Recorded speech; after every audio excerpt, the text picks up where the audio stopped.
Hey guys, welcome back. Hope you're all well. So this vid is titled, as you can see, The Great Demon Duke Bune. And I refer to him as great, and you'll see why once I'm finished with the vid. He's like super versatile. He's pretty amazing, okay? So I've made some notes for you guys down here. I always do it to keep the vids as concise and compressed as possible. Again, I know not everyone likes long vids. Our time is precious, so I get that. So if you see me looking down, let's look at my keynotes that I specifically want to point out for this vid. So anyway, hi and welcome guys. If you like the information, if you appreciate the information, all I ask, share the vids. If you like it, show the like. And again, before we get into the vid guys, besides one-on-one teachings, if you need consultation, send me a message, we can set that up. If you need any spell work, whether it's with the Goetic, Archangel or Santeria or Chaotic Magic, give me a shout. If you need invocation, in-depth tarot readings, give me a shout, okay? Again, I customize all my spells to be very personal with the client, so there's nothing generic about my work. So, on to the Demon Duke Bune. If you'd like to reach out to him, you will need the following. This is a given, and this is what I try and teach and emphasize all the time, is the necessary wisdom and understanding in what you are doing. It can be dangerous if you don't know what you're doing. For yourself, your home, and those around you. And also, when you carry knowledge into invocation and spell work, guys, your work becomes so much more potent. The messages are so much more clearer, and you receive so much more because of your understanding. That's like laying the foundation. Understanding, in my opinion anyway, is the foundation of good spell work and good invocation work, okay? So, soak the knowledge in. So firstly, you're going to need your initial invocation with the Duke Bune. For that, you're going to need a couple of candles. Use one green, one yellow, one black. Each scribed his name on it, okay? Embalm that with sandalwood oil. On top of your A4 page, or I think some of you guys call it the parchment size, on top always is your incantation, and for the Demon Duke Bune, it's wheel. Again, you can spell it out however it sounds to you, but just to give you an idea, the wheel is W-E-H-L. I always like to use bold letters on top, so it's wheel, Milan, Avaj, Bune, Tassa. Wheel, Milan, Avaj, Bune, Tassa. Under that, you're going to have his hand-drawn sigil. Again, around your invocation plate or platter, you can adorn it any way you like. It is appreciated. You can print, you can put in frames, whatever you like, okay? But for the your petition page, please do the hand drawn. It plays a massive part. Okay, and again, like I mentioned in the older vids, I don't mention it so much now in the newer vids because I'm hoping you watch the old vids as well. When you start your invocation, your hand is generally over the sigil area, looking into the flame, eventually closing your eyes while incantation, right? And you want to be able to visualize the sigil. That's the first step, coming up through your body and sending it out. So what helps you to visualize the sigil while your eyes closed is to have a hand drawn before it's muscle memory. So let me show you the example here. Okay. And again, you can see I deliberately show you guys my hand drawn ones to show you it doesn't have to be 100% neat, as long as it's relatively accurate and drawn by hand. That is, I can't emphasize it enough how important that is, okay?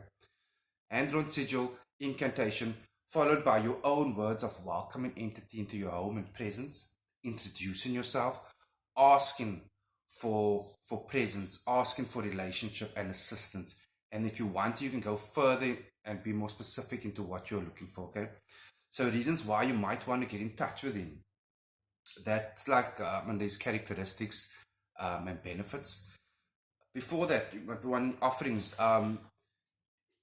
he's extremely royal by nature, right? Not just by rank, by nature as well, which is, there's a difference. Do offerings of gold. And again, if you do have anything of gold that you're putting around your altar area, you don't have to discard it after invocation. You can merely rinse it in warm water and salt afterwards to cleanse it. You don't have to discard it, so don't think whatever you put in there has to be discarded again, okay? So offerings of gold, it resonates very highly with him. Give him offerings of fresh oranges, sandalwood incense, and alcohol. He actually kind of really digs alcohol, red wine, and give quite a generous amount, like a nice full glass of rum. He seems to really, dig the rum. and abundance. When I reach out to him, I get the feeling of a lot of abundance about him and about abundance coming to me through him. Okay, so some of his characteristics, he's like principal head teacher of wisdom. He comes with a hell of a lot of wisdom. Okay, he's a bringer of wealth.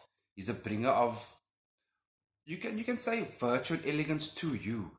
Because now I'm telling you a bit about his nature, and I'll tell you why I'm telling you about his nature. His nature and characteristics is extremely elegant and royal. Very similar to what I've recently started experiencing with King Paimon. He's extremely feral, extremely royal-like, okay? And the reason I'm mentioning this, and not just, oh, he can help you with wealth, he can help you with wisdom, he can help you with work. I mentioned this in a few other words, guys. The more time you spend with entity, you eventually start to mirror their energy signature and their ways. So, I mean, coming across as not arrogant, but powerful and royal-like is pretty damn cool and powerful. On that, I'm jumping around from my own notes here, but on that, right, I encourage you to spend good amount of time with entity, especially once you've made a connection. But and with all due respect to Duke Bune, in his presence, because it's so powerful, and with his characteristics of wealth and abundance, like all the time, that to say give a good amount of ram, you don't want to overstep your time with him also. Because if you spend too much time with Bune and too much workings with him without realizing, you can fall victim into becoming very greedy in many aspects of your life. Greedy, let's just start with, say, food. Greedy for alcohol, greedy for sex, greedy for wealth, greedy, just greed. If you find yourself in a situation and you know it's out of character and it's actually harming you, reach out either to me or someone else who knows what they're talking about. Reach out. Another thing to keep in mind with Demon Duke Bune, working with him himself is actually quite a pleasure once it gets kicked off correctly. It's really smooth, efficient, and so professional, okay?